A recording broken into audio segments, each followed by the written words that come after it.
বাংলাদেশ ও যুক্তরাষ্ট্রের বাণিজ্য চুক্তি নিয়ে উদ্বেগের কিছু নেই বলে মন্তব্য করেছেন বাণিজ্যমন্ত্রী খন্দকার আব্দুল মুক্তাদির।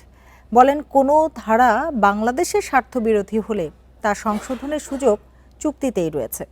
এদিকে পরিবেশ মন্ত্রী জানান, চুক্তির নির্দিষ্ট বিষয় নিয়ে প্রশ্ন উঠলে তা পররাষ্ট্র মন্ত্রণালয়ের মাধ্যমে উত্থাপন করা হবে। মঙ্গলবার সচিবালয়ে সাংবাদিকদের এসব কথা বলেন তারা।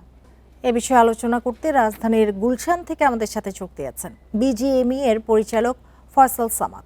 জনাব ফয়সাল সামাদ, আপনাকে স্বাগত জানাচ্ছি ইন্ডিপেন্ডেন্ট টেলিভিশনে। যেটি জানতে চাইবো আপনার কাছে যে মার্কিন বাণিজ্য চুক্তি নিয়ে নানা পর্যায়ে সমালোচনা হচ্ছে, কিন্তু বাণিজ্যমন্ত্রী বললেন যে উদ্বেগের কিছু নেই। আসলেই কি কোনো সংকট নেই?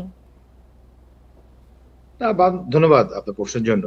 আসলে উদ্বেগ, বাণিজ্যমন্ত্রী যেটা বলেছেন, উদ্বেগ নেই। যদি এটাকে আমরা যেই যেই চুক্তিটা স্বাক্ষর করা হয়েছে সেটা যদি প্রপারলি ইউটিলাইজ হয় তাহলে উদ্বেগ নেই। এবং এখনো আমরা আসলে চুক্তির একদম ফার্স্ট স্টেজে এই মুহূর্তে। আপনার তো দেখা যাবে এই চুক্তির তো নানা দিক আছে। কিছু অনেক কিছু বিবেচনা করেই এই চুক্তিটা করা হয়েছিল এই ইন্টারিম গভর্নমেন্টের সময়। তো এটাকে যেটা মন্ত্রী বলেছেন যে চুক্তি হয়েছে, এই চুক্তির ভালো খারাপ দিক থাকবেই।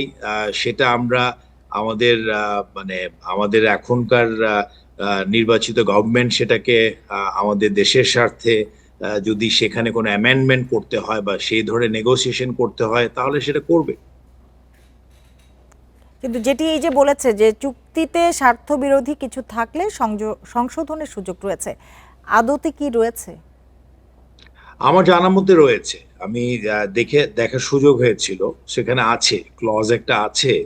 তো আসলে দেখেন, আপনি আমাদের শিল্প যদি বলি বা আপনার গার্মেন্টস শিল্পে, এখানে যে চুক্তিতে আমাদের যে চুক্তিটা আসলে এটা হয়েছে, এই যে ইউএসটিআর এসছে এখন বাংলাদেশে, তারা কিন্তু অলমোস্ট কবে অ্যাবাউট 6 থেকে 8 মাস আগে এসছিল। এবং ওদের একটা এই এই চুক্তির কাইন্ড অফ কন্ডিশন ছিল যে আমাদের বিএলএ, যেটা বাংলাদেশ লেবার অ্যাক্ট অ্যামেন্ডমেন্টে। তো এখন কিন্তু আমাদের তখন কিন্তু একটা অনিশ্চয়তা ছিল যে এই লেবার অ্যাক্টটাকে আসলেই পাশ, যদি ইভেন যদি ইন্টারিম গভর্নমেন্টের সময় এটাকে প্রপোজ করা হয়, সেটা কি র্যাটিফাই করা হবে কিনা যখন একটা নির্বাচিত গভর্নমেন্ট হবে, একটা পার্লামেন্ট হবে। তো সেখান থেকে আমাদের নির্বাচিত গভর্নমেন্ট এবং আমাদের মাননীয় প্রধানমন্ত্রী এবং পার্লামেন্ট কিন্তু এই অ্যাক্টটাকে পাশ করে দিয়েছে। তো এটা কিন্তু এক ধরনের, আমি মনে করি, গুড ইন্ডিকেটর, আমাদেরকে একটা ভালো জায়গাতে নিয়ে গেছে। কারণ এটা আমাদের দেশে ইউএস এমবাসি এই ধরনের লেবার অ্যাক্ট মানে জানি এটা ইমপ্লিমেন্টেশন হয় আমাদের দেশে, এটা বিগত অলমোস্ট 20 বছর ধরে ট্রাই করছে।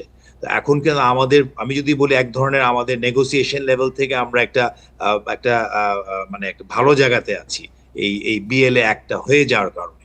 তো এটার মাধ্যমে যে চুক্তিতে যেটা বলা হয়েছে যে ইউএস কটন যদি আমরা আমদানি করি এবং সেটা দিয়ে যদি আমরা পণ্য আপনার তৈরি করে যদি আমেরিকাতে এক্সপোর্ট করি, তাহলে আমরা সেখানে ডিউটি মেবি জিরো ডিউটিও হতে পারে বা ডিউটি রিডাকশন হতে পারে। তো এটা হলে তো আমেরিকাতে ব্যবসা করার সম্ভাবনা অনেক বৃদ্ধি হবে। তো এইটাই আমাদের ক্ষেত্রে, আমি বলছি যে পোশাক শিল্পের ক্ষেত্রে এটা এটা আমাদের জন্য একটা বড় দিক হয়ে দাঁড়াবে যদি এটা হয়। তো সেখান থেকে তো জি, জি অর্থাৎ এই যে এই চুক্তি পোশাক খাতে এটি ইতিবাচক আপনি বলবেন? জি জি আমি ডেফিনেটলি সেটা বলবো। এবং এটা আসলে যদি এটাকে ইমপ্লিমেন্টেশনটা হয়, যেটা আপনি প্রথমে যেটা বললেন, তাহলে এটা আমাদের জন্য এটা একটা বড় জয় হবে ইন আমেরিকান মার্কেট অ্যাক্সেসের ক্ষেত্রে। কারণ এটা কিন্তু অন্য কোনো দেশ পাচ্ছে না। জি, বোয়িং কেনার চুক্তি হলো, রাশিয়া থেকে তেল আনা গেল না। এসব কি চুক্তির কারণে বাধ্য হলো সরকার?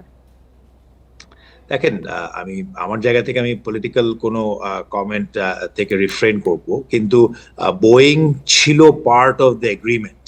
তো আমার মনে হয় যে বোয়িং দিয়ে যদি শুরু হয়েছে, তাহলে আশা করি যে অন্যান্য চুক্তিতে যে আরো যেই আমার মনে হয় যে আপনার আমাদের দেশের স্বার্থে যেগুলা চুক্তি, যেটা আমাদের সেক্টর থেকে বলছিলাম আপনাকে, হ্যাঁ, তাহলে আশা করি এখন বাকিগুলাও কিন্তু আপনার বাস্তবায়ন হবার একটা জায়গা তৈরি হবে আশা করব।